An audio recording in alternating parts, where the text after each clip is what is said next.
우리 한번 인사 나누십시다. 여호와를 앙망합시다. 어떠세요? 보시니까 좀 힘이 나 보이십니까? 예. 저도 설교하러 올라오기 전까지는 최대한 모든 에너지를 끌어모으려고 하거든요. 그래서 집에 가서 다시 좀 샤워도 하고 기분도 최대한 오늘 하루 있었던 모든 거 좀 내려놓고 말씀에 집중하려고 합니다. 그러지 못하게 되면 설교 때 되게 힘들더라고요. 그래서 설교 전에는 가급적 정말로 딱 집중할 수 있게끔 오늘 또 하나님께서 우리에게 주시는 놀라운 은혜가 우리 모두에게 있기를 원합니다. 하버드 대학을 수석으로 졸업하고 경영 컨설팅 일을 하다가 자신의 직업이 교사가 천직이라는 사실을 알고 뉴욕 공립학교에서 학생들에게 수학을 가르치는 엔젤라 더 크로스라는 한 교사가 있었습니다. 뉴욕 공립학교에서 수년 동안 아이들에게 이제 수학을 가르치는데 그 중에 누가 과연 학업을 지속적으로 잘 할 수 있는가? 몇 년 동안 가르쳐 보니까 단순히 IQ만 높은 사람이 꼭 공부를 잘하지는 않더라는 거예요. 꼭 재능이 있는 사람만 잘하지도 않았다는 것입니다. 그러면 이런 모든 요인에 있어서 좀 더 구체화시켜서 연구를 하고 싶어서 가르치고 있는 수학 교사직을 좀 내려놓고 이제는 심리학 분야에 들어가서 연구를 하게 됩니다. 도대체 그렇게 성공을 잘하는 사람들의 특징이 무엇일까를 연구하는데 과연 누가 끝까지 견디고 그 일들을 잘 마무리하는가? 또 누가 지속적으로 어떤 일에 대해서는 좋은 성과를 내는가? 그러면서 딱 결과를 하나 얻게 되는데 그거의 영어의 단어, 이 그릿이라는 단어가 나옵니다. 이 말은 그냥 한 단어가 아니라 한 네 가지의 단어의 첫 자를 딴 것인데 첫 번째가 뭐냐면 이 growth, 성장하다는 뜻이에요. 여기에 첫 자가 지자가 있는 것이고 두 번째는 이제 resilience, 어떤 일에 의해서 회복을 할 수 있는 마음. 우리 한국에는 이제 회복 탄력성이라고 많이 알려진 것이 있어요. 고무줄도 여러분 아시잖아요. 당겨 놓으면 순식간에 회복해요. 우리가 정말로 주님 앞에 힘을 얻을 때는 우리가 쉽게 공고하지 않습니다. 피곤하지 않습니다. 하나님이 주시는 이 회복 탄력성이 참 중요하다는 거예요. 세 번째가 인트릭스 모티베이션이란 말이 있는데 이거 뭐냐면 내적 동기가 항상 동기부여가 일어나야 된다는 거예요. 그 동기부여가 되어 있지 않으면 항상 우리가 좌절하고 포기할 때가 많고 또 하나가 뭐냐면 이 터너시티라는 끈기라는 거예요. 끈기. 여기에 첫 자를 따라서 이제 그릿이라고 해서 자기 개발서로 상당히 많은 사람에게 알려지고 있다는 것입니다. 성경에 이런 그릿이라는 이 네 가지가 잘 되면은 열정과 끈기와 포기하지 않는 힘, 끝까지 매달리는 힘을 가진 성경의 사람들을 몇 명 우리가 본다면 요셉이 그랬어요. 끈기도 있었고 회복했었고 내적 동기가 분명했기 때문에 그는 좌절하지 않았습니다. 모세도 처음에는 미디안 광야에 가서 도망갔지만 거기에서 하나님을 만나면서부터 삶이 완전히 달라지기 시작하는 것이죠. 그러면서 모세를 어떻게 사용하셨는지 우리는 출애굽기를 통해서 충분히 살펴보았습니다. 또한 여호수아는 어떻습니까? 모세 옆에서 수많은 시간 동안 지켜봤지만 막상 모세가 떠나고 나니까 2인자로서의 일들을 감당한다는 것이 쉽지 않았습니다. 그런데 하나님이 약속의 말씀을 주시죠. 내가 모세에게 명했던과 같이 너에게도 똑같이 주시겠다는 그 약속의 말씀을 붙잡으니까 어느 순간 두려움이 없어지는 거예요. 여호수아를 계속 읽어보면 두려워하지 말라, 놀라지 말라, 내가 너와 함께함이라. 하나님이 이 말씀을 계속 반복해 주신다는 거예요. 여러분의 삶 가운데 어떤 문제가 있습니까? 여호수아에게 하셨던 말씀을 기억하십시오. 두려워하지 말라, 놀라지 말라, 내가 너의 하나님이 된다는 그 말씀을 붙잡을 때 우리가 지치지 않을 줄로 믿습니다. 이스라엘 백성들이 우리가 지난 시간까지는 은혜를 받고 난 다음에 자신의 이 바라보는 관점, 시각이 달라지기 시작한 거예요. 다시 말해서 하나님의 은혜를 보고 나니까 내가 얼마나 하나님 앞에 추하고 약하고 더럽고 추악한 그런 죄인인가를 자신의 모습을 보니까 말씀을 듣고 하나님의 그 숨은 광장 앞에서 어떻게 했습니까? 울기 시작했다는 거예요. 어떻게 나 같은 사람이, 나 같은 죄인이 하나님의 은혜를 받을 수 있을 것인가? 말씀 앞에 그냥 거꾸로 졌다는 거예요. 말씀을 듣고 그 말씀이 우리의 심령과 골수와 영혼을 쪼개면서 잘못된 것을 정확하게 보여준다는 거예요. 말씀은 검이라는 표시를 하고 있지 않습니까? 수술대에 올라가 있으면 의사가 메스를 꺼내야 돼요. 메스를 꺼내서 정확하게 어느 부분들을 정확하게 긋고 난 다음에 그 부분에 깊게 들어가서 수술을 해야지만이 나을 수가 있어요.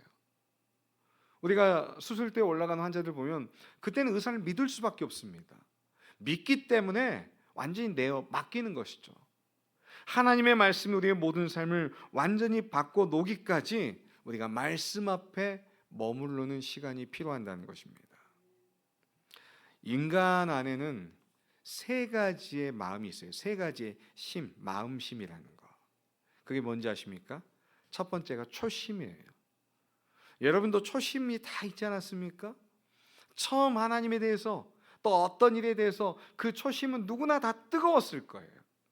근데 중요한 건 그 중간 부분부터 가서 그 초심이 심해질 때가 있어요. 그래서 성경 말씀에 우리가 줄곧 보면 뭐냐면 열심을 내라는 거예요. 열심. 여기 장수에 가보면 최근 들어서 어떤 스포츠 경기가 있냐면 이 트레일러 마라톤이라는 게 생겼대요. 뭐냐면 보통 마라톤을 하면은 우리가 평지를 달리지 않습니까? 그런데 산을 올라가고 계곡을 가고 짐승들이 다니는 길까지 해서 그렇게 해서 지금 트레일러 마라톤이 생기기 시작했는데 처음에는 불과 한 200명 정도가 참여를 했는데 지금은 이제 해년마다 한 1,400명 정도가 참석을 한대요. 근데 참 재밌는 거는 가는 코스마다 지역에 있는 주민들이 먹을 것이나 물을 이렇게 딱 중간중간마다 놓는 거예요. 또 응원도 해주고. 그러면서 이 대회를 참석하기 위해서 그 사람만 오는 게 아니라 가족들도 와서 응원을 하잖아요. 그러다 보니까 지금 이 장수 부분에 있는 그 지역에 있는 상권이 많이 살아난대요. 그렇지 않겠습니까? 각 지역마다 처음에는 잘 될 것 같을까 했는데 이제는 누구나 다 그 코스에 그 지역의 주민들이 그런 역할들을 한다는 거예요. 마라톤이라는 게 그렇습니다. 처음에 초심을 가지고 모든 선수들이 첫 출발선에서 뛰어옵니다. 근데 가다 보니까 언덕배기도 있고 높은 굉장히 먼 코스예요. 하다 보니까 탈진돼서 포기하는 경우도 많아요. 열심을 내고 싶지만 중간에 포기하고 그냥 되돌아오는 사람도 많아진다는 것입니다. 그런데 이렇게 긴 마라톤에서 마지막에 또 하나가 뭐가 필요한지 아십니까? 뒷심이 필요하다는 거예요. 아시죠? 마지막에 뒷심이 있어야 돼요. 어느 정도까지 가는데 이 뒷심이 없으면 상대방을 추월할 수가 없는 거예요. 우리의 신앙도 마찬가지예요. 초심도 중요하고 또 열심도 중요합니다. 하지만 마지막에 그 꼬린 지점에 우리가 뒷심을 내서 최대한 믿음의 경주를 잘 해야 한다는 것입니다. 우리가 지난 시간에 느헤미야 9장 38절 말씀부터 한번 살펴보려고 합니다. 느헤미야 9장 38절 같이 읽겠습니다. 우리가 이 모든 일로 말미암아 이제 견고한 언약을 세워 기록하고 우리의 방백들과 내이 사람들과 제사장들이 다 임봉하나이다 하였느니라. 여기에 보니까 견고한 언약이란 말이 나와요. 히브리어로 이 견고하다는 말은 여러분도 다 아는 말이에요. 아멘하고 똑같아요. 저도 그렇게 하겠습니다. 그러한 견고한 언약을 우리가 외치는 거예요. 아멘은 무엇입니까? 동의한다는 말이에요. 나도 그렇게 하기를 원합니다라고 맹세한다는 말입니다. 다시 말해서 아멘 한번 해보십시다. 시작. 아멘. 이건 뭐냐면 내가 선포하는 거예요. 하나님, 나도 그 말씀대로 동의하고 그 말씀대로 내가 살겠습니다. 많은 회중 앞에서 내가 선포하는 것이에요. 그러니까 여러분 아멘 하려면 크게 하세요. 마음속으로 아멘, 아멘. 그러시면 안 돼요. 아멘은 선포하는 거예요. 여러분, 선포는 무엇입니까? 우리의 의지가 나약하기 때문에 나약한 의지만 가지고 작게 얘기하면 안 돼요. 여러분이 무언가를 하고 싶을 때 혼자만 알고 있으면 중간에 포기할 때가 많아요. 저는 그래서 가급적 어떤 하나님 주신 마음이 있으면 꼭 몇 사람에게 이 얘기를 해요. 혹시 내가 잊어버려도 통화를 하다 보면 혹시 그때 나눴던 그런 일이 있는데 어떻게 돼가냐고. 저도 사람인지라 잊을 수 있죠. 근데 이미 한번 입 밖으로 내던지는 공식적인 선언이 있었기 때문에 그걸 다시 기억하는 거예요. 그래서 우리는 그것을 더 지키려고 우리가 의지적으로 선포하는 것입니다. 그런 아멘이 더욱더 커지기를 축복합니다.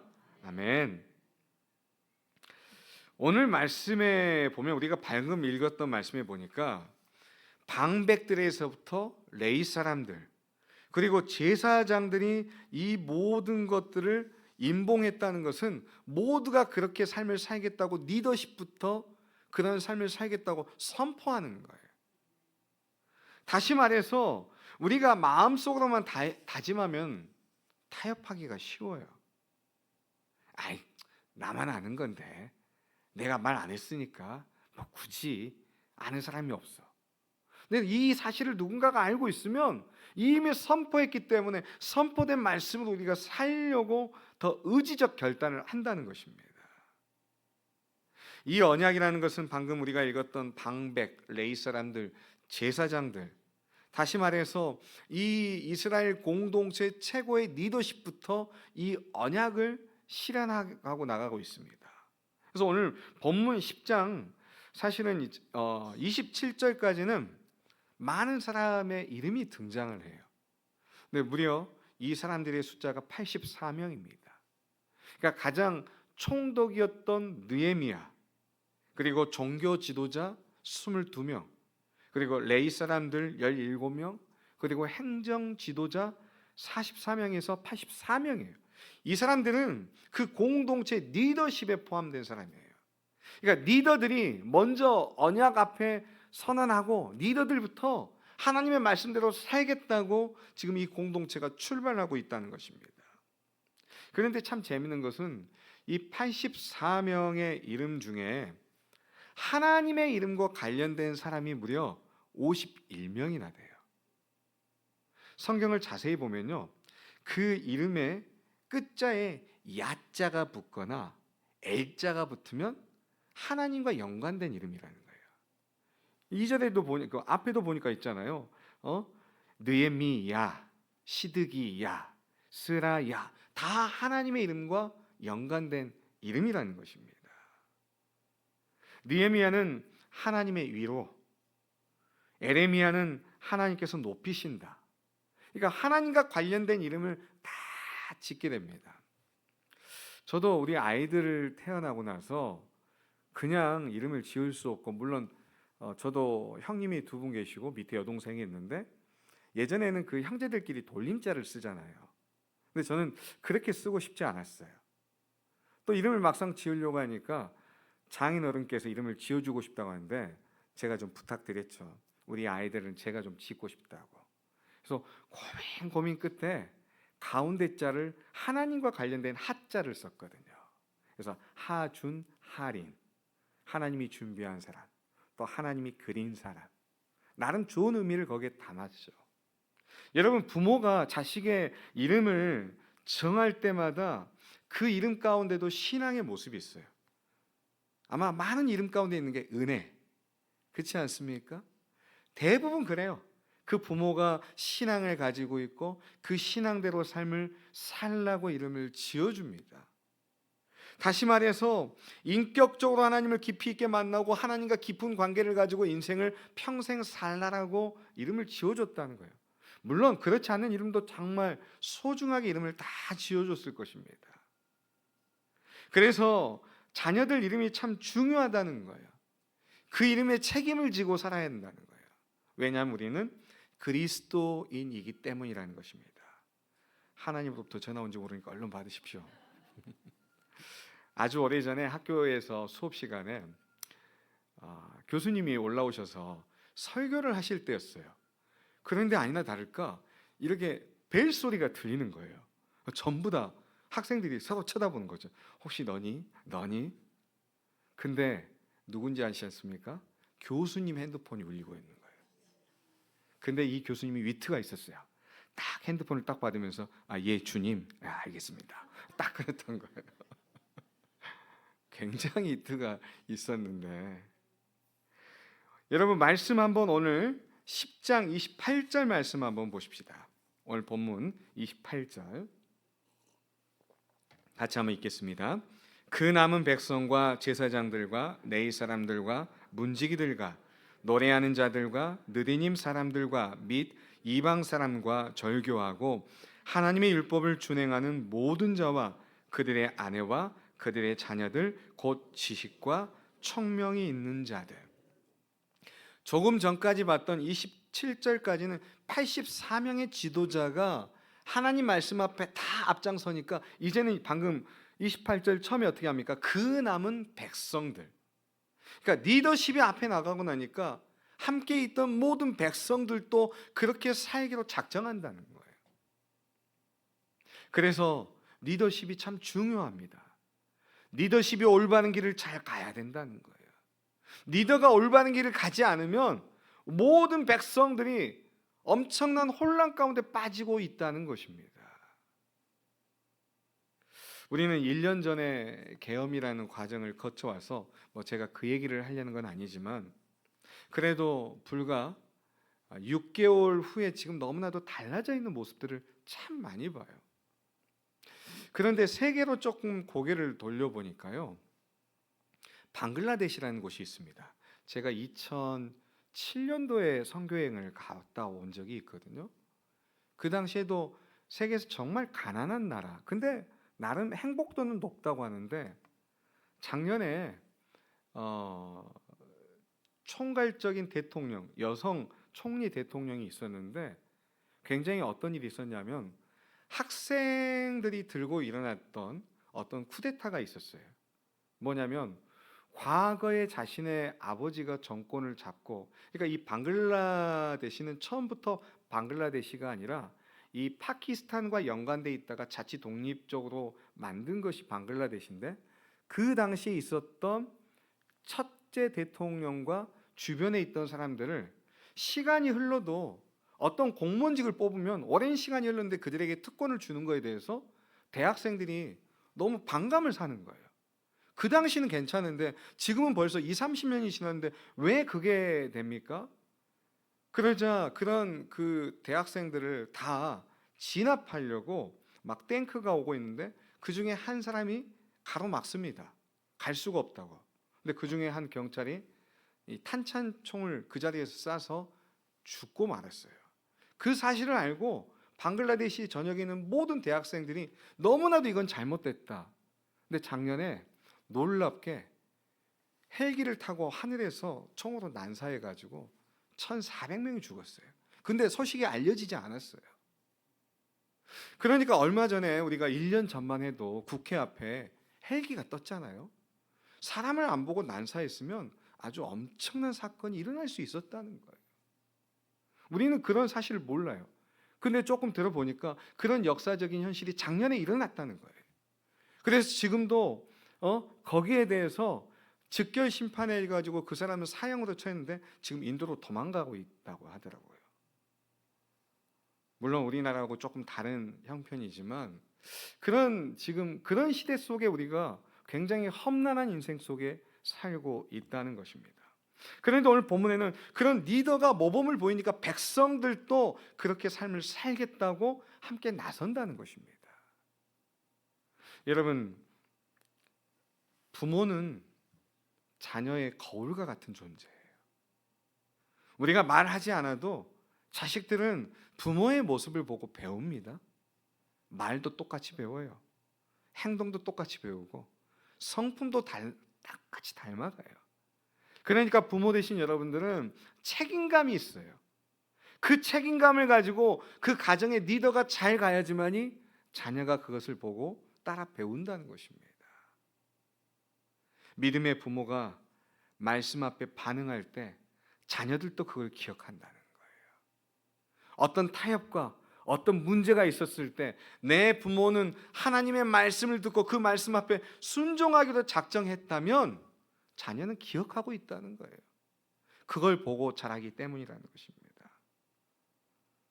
로마서 12장 2절 말씀이 그래서 우리에게 참 중요합니다. 너희는 이 세대를 본받지 말고 오직 마음을 새롭게 함으로 변화를 받아 하나님의 선하시고 기뻐하시고 온전하신 뜻이 무엇인지 분별하도록 하라. 사실 이 말씀 한 구절 가지고 몇 주 동안 설교를 할 수 있는 많은 것들이 이 안에 있어요. 첫 번째가 뭡니까? 이 세대, 이 세상의 풍조를 따라가지 말라는 거예요. 어느 순간 부모가 그런 세상과 똑같이 어느 순간 타협하면서부터 그것을 따라가고 나니까 자녀들도 그걸 무심코 배우는 거죠. 사고가 언제 많이 일어나는지 아십니까? 평일 중에 많이 일어날까요? 주말에 많이 일어날까요? 주말에 많이 일어나요. 그리고 주일날 또 진짜 많이 일어납니다. 어쩌다 한번 주일 빼고 갔는데 그런 경우도 있어요. 이태원 사건일 때도 그랬어요. 어떤 교회 청년이 어쩌다 한번 갔는데 그렇게 세상을 떠난 경우도 있어요. 어쩌다 한 번이 그 인생을 완전히 뒤바꿔 놓을 때가 있다는 것입니다. 정말로 사건 사고 가운데 그런 소식이 없기를 항상 기도하죠. 여기 보니까 이 세대를 본받지 말라는 건 무엇입니까? 끊임없이 부모가 그런 세상 풍조를 타협하고 이생의 자랑, 육신의 정욕, 안목의 정욕에 빠져서 그렇게 허덕이는 모습을 자녀들이 그렇게 배운다니까요. 그러면서 오직 마음을 새롭게 한다는 건 무엇입니까? 우리가 세상의 방법대로 살지 않으려고 하나님의 말씀대로 살려고 내 마음의 변화가 항상 일어나야 한다는 것입니다. 그러려면 끊임없이 내 삶의 마음의 옥토밭을 항상 기경시켜야 돼요. 겨울철이 되면 그동안에 농사지었던 땅을 이제 봄이 되면 자꾸 갈아엎어야 되거든요. 그냥 놔둘 수 없어요. 그래야지만이 새로운 씨앗을 심고 새로운 농사를 짓는 것입니다. 날마다 기경하지 않으면, 날마다 좋은 풍토를 만들지 않으면 똑같은 열매를 맺을 수가 없다는 거예요. 우리 심령도 마찬가지입니다. 우리의 마음이 새롭게 변화를 받는다는 건 무엇입니까? 마음의 변화가 있어야지 행동의 변화가 있는 거예요. 마음은 그대로인데 행동은 절대 따라가지 않습니다. 그래야지만이 모든 일에 있어서 이 말은 무엇입니까? 하나님의 선하시고 기뻐하시고 온전하신 뜻이 무엇인가를 뭐냐면 내 삶의 방향성을 하나님 앞에 내가 항상 고정하겠습니다라는 거예요. 때로는 내 삶 가운데 내 눈을 현혹시키는 많은 이생의 자랑, 안목, 정욕, 많은 것이 내 삶을 좀 혼돈스럽게 해도 내 삶의 방향성은 항상 주님을 보겠습니다. 이런 마음을 지키고 살아가야지만이 사랑하는 자녀들도 그것을 배워간다는 것입니다. 이 말씀 가지고 이렇게 설교를 길게 하려고는 아니었는데, 자, 먼저 그러면 본문 29절 말씀 한번 보십시다. 29절입니다. 다 그들의 형제 귀족들을 따라 저주로 맹세하기를 우리가 하나님의 종 모세를 통하여 주신 하나님의 율법을 따라 우리 주 여호와의 모든 계명과 규례와 율례를 지켜 행하여. 여기 앞부분에 보면 다 그들의 형제 귀족들을 따라 저주로 맹세하기를. 이 말이 뭐냐면 내가 약속을 어길 때는 하나님, 나도 하나님으로부터 저주받아 마땅합니다. 여러분 신명기 28장이 어떤 말씀인지 아시죠? 우리는 보통 축복의 장이라고 많이 이야기를 합니다. 하지만 거기에 보면 모세를 통해서 축복의 말씀과 저주의 말씀이 두 가지가 나와요. 근데 참 재미있는 것은 축복의 말씀보다 저주의 말씀이 3배나 더 많아요. 한번 나중에 여러분이 시간 내셔서 신명기 28장을 한번 읽어보십시오. 아마 한 20절까지가 축복에 대한 말씀이고 나머지 한 70절까지가 저주에 관련된 말씀이라는 것입니다. 왜냐하면 우리 인간은 끊임없이 하나님의 뜻을 어길 때가 많다는 거예요. 읽어보면 구구절절 무서운 엄중한 말씀이 너무나도 많습니다. 우리는 근데 항상 축복에만 관심이 많아요. 그런데 하나님의 말씀을 불순종하면 그런 저주의 분량이 3배나 훨씬 많습니다. 어떻게 저주를 받냐? 망하게 되고 패하게 되고 비방거리가 되고 정신이 이상해지고 기쁨이 사라지고 병에 걸리고 압제를 당하고 실패하고 두려워하고 또 절망에 빠지고 평안이 없고 우상 숭배하고 모든 헛된 것에 빠진다는 것이 그런 많은 것들의 저주 안에 포함되어 있다는 거예요. 그럼에도 불구하고 우리는 하나님의 말씀을 순종하지 않으려고 해요.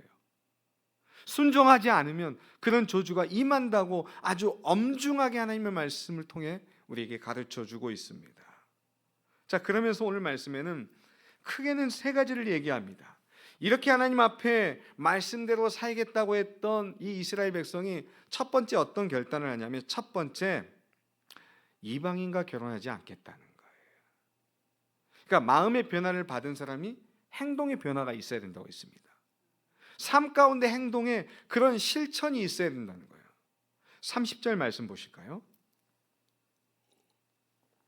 30절, 우리의 딸들을 이 땅 백성에게 주지 아니하고 우리의 아들들을 위하여 그들의 딸들을 데려오지 아니하며 여기까지 보면 이방인과 결혼하지 않겠다는 것은 다른 신앙, 이방인들이 믿는 다른 신을 믿고 있는 사람들과 더 이상 결혼하지 않겠다는 거예요.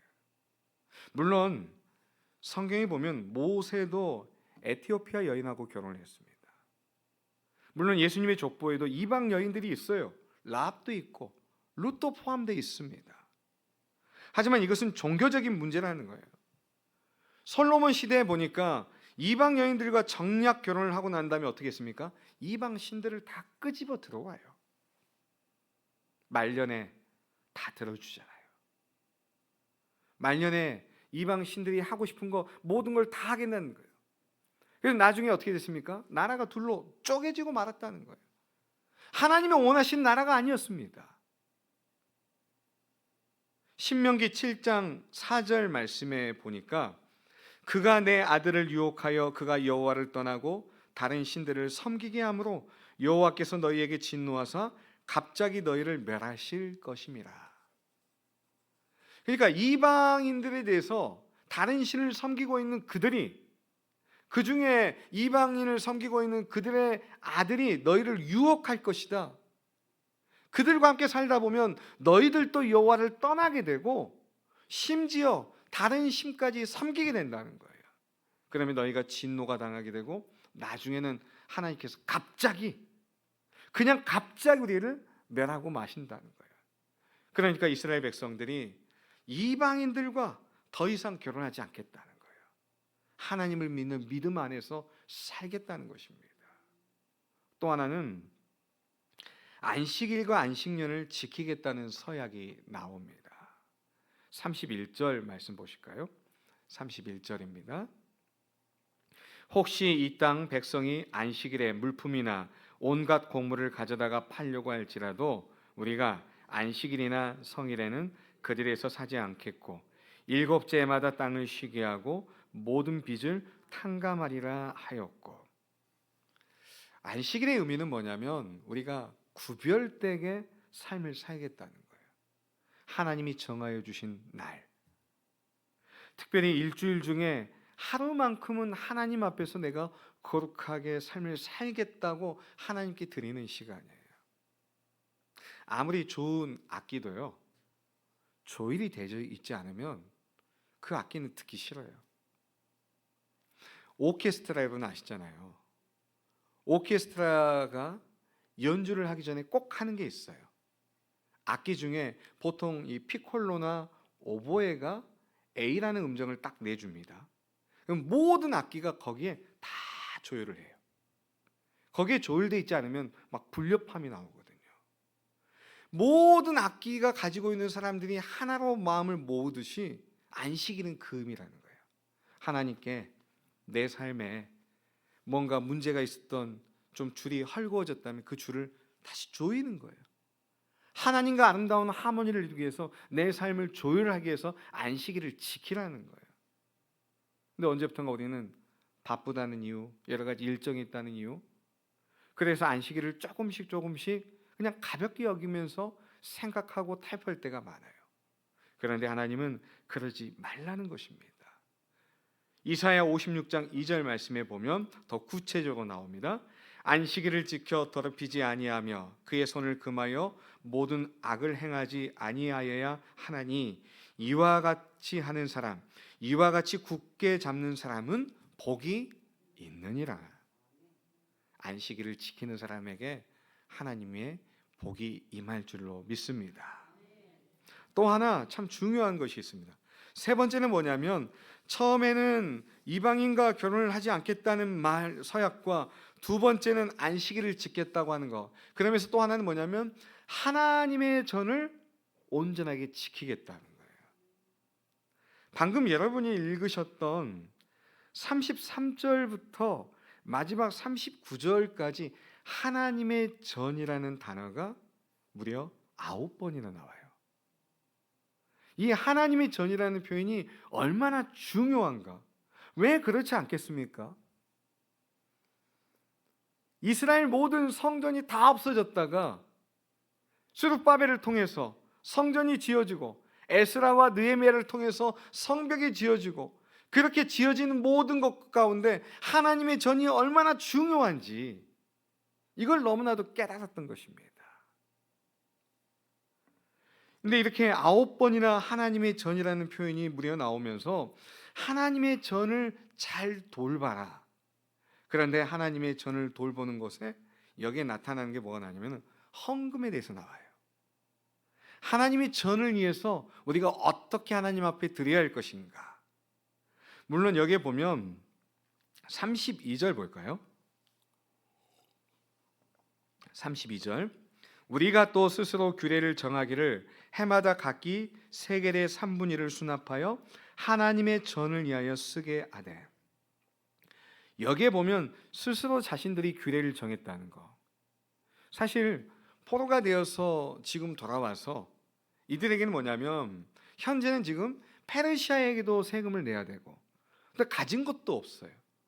근데 그 가지고 있는 것을 스스로 규례를 정해서 세겔의 3분의 1을 낸다는 거.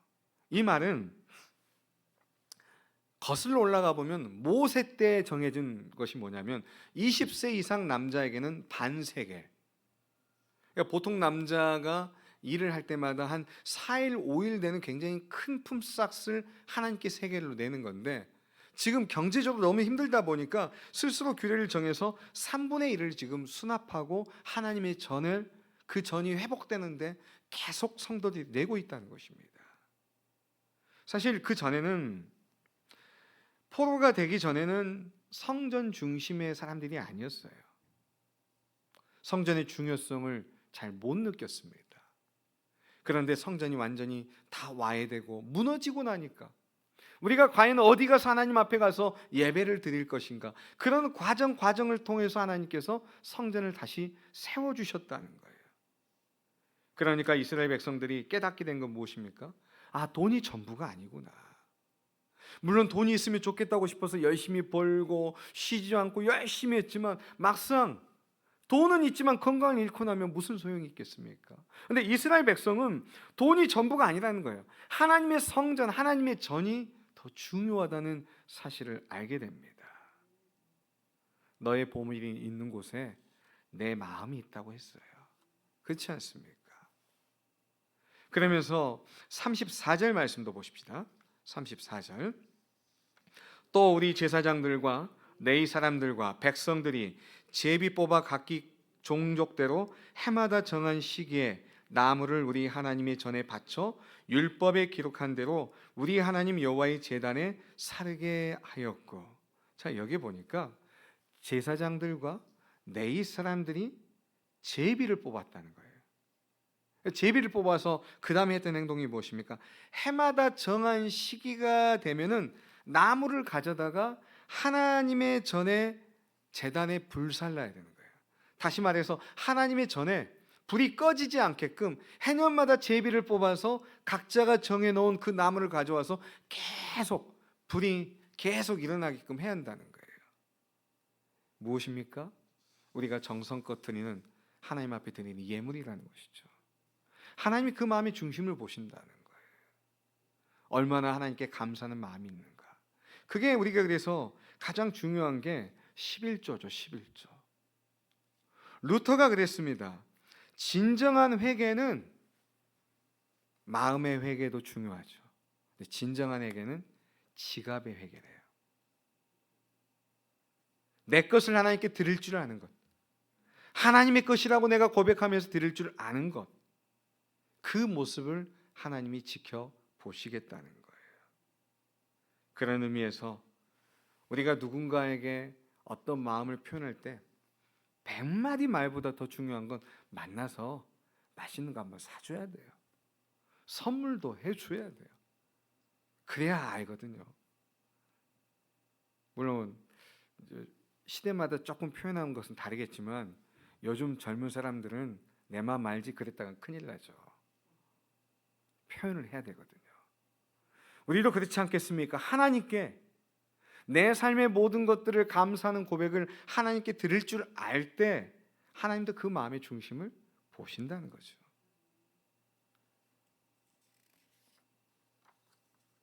마지막 말씀 한 절 더 보십시다. 요한복음 14장 21절 말씀입니다.